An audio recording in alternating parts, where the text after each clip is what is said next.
অস্ত্র মামলায় 14 জন ব্যক্তির মৃত্যুদণ্ড হয়েছে। এই মৃত্যুদণ্ডাদেশের রেফারেন্স শুনানি হয়ে আজকে রায় হয়েছে।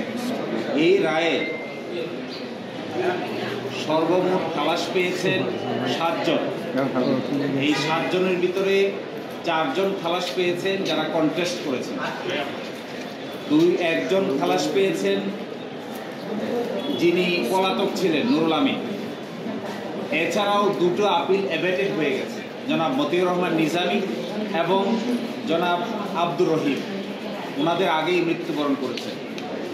এরপরে বাকি 6 জনকে 10 বছরের সাজা দেওয়া হয়েছে। এই 7 জন আর এই 6 জন 13 জন, আর আরেকজন পরেশ বড়ুয়া যাকে যাবজ্জীবন সাজা দেওয়া হয়েছে। এই সব মিলিয়ে 14 জনের ভিতরে 7 জনকে খালাস দিয়েছেন, 6 জনকে 10 বছরের সাজা দিয়েছেন এবং একজনকে যাবজ্জীবন সাজা দিয়েছেন। এরই প্রেক্ষিতে এই মামলা আজকে নিষ্পত্তি হলো। এই মামলার মূল বিষয়বস্তু দাঁড়িয়েছিল যে আদালত দেখবে সঠিক ইনভেস্টিগেশন হয়েছে কিনা, প্রপার ব্যক্তির বিরুদ্ধে প্রপার চার্জ এবং সাক্ষ্য প্রমাণ হাজির করা হয়েছে।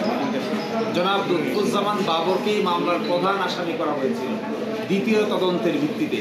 এই জনাব লুৎফুজ্জামান বাবরকেও আজকে খালাস দিয়েছেন এই কথা বলে যে তিনি রাজনৈতিক উদ্দেশ্যের ভিত্তির শিকার এবং তার বিরুদ্ধে সুনির্দিষ্ট কোনো তথ্য প্রমাণ কেউ হাজির করতে পারেনি। তার বিরুদ্ধে প্রথম অভিযোগ আনা হয়েছিল যে তিনি 5 জনকে প্রভাবিত করে মুক্তি দিয়ে দিয়েছিলেন। এই 5 জনেই আদালতে ছিল, 5 জনেই হাজির ছিল, 5 জনেই 164 টাকা জবানবন্দি করেছে।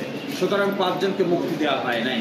আর দ্বিতীয় অভিযোগ আনা হয়েছিল যে তৎকালীন সরকারের আমলে একটি তদন্ত রিপোর্ট হয়েছিল, ওই তদন্ত রিপোর্ট নাকি লুৎফুজ্জামান বাবর সাহেব প্রভাবিত করেছিল। এই তদন্ত রিপোর্টের প্রধান যিনি ছিলেন তখনকার যিনি স্বরাষ্ট্র সচিব, তিনি আদালতে এসে সাক্ষী দিয়েছেন। যিনি সদস্য সচিব ছিলেন তদন্ত কমিটি, তিনিও এসে সাক্ষী দিয়েছেন, কিন্তু তারা সুনির্দিষ্ট কোনো অভিযোগ তার বিরুদ্ধে দিতে পারেননি। ফলে লুৎফুজ্জামান বাবরকে এই মামলা থেকে বেকসুর খালাস প্রদান করেছে। এছাড়াও অন্যান্য আসামি, বিশেষ করে মতিউর রহমান নিজামের পক্ষে আমরা ছিলাম, ওনাকে মামলাটা এবেট হয়ে গেছে যেহেতু তিনি আগেই মৃত্যুবরণ করেছেন, কিন্তু যে ফাইন ছিল এই ফাইনটিও তিনি অন মেরিট খালাস করে দিয়েছেন। ফলে এই মামলায় আর কোনো একুইটাল পেয়েছেন। বাকিদের সংশ্লিষ্ট আইনজীবী আছে, সংশ্লিষ্ট আইনজীবীরা আপনাদের সামনে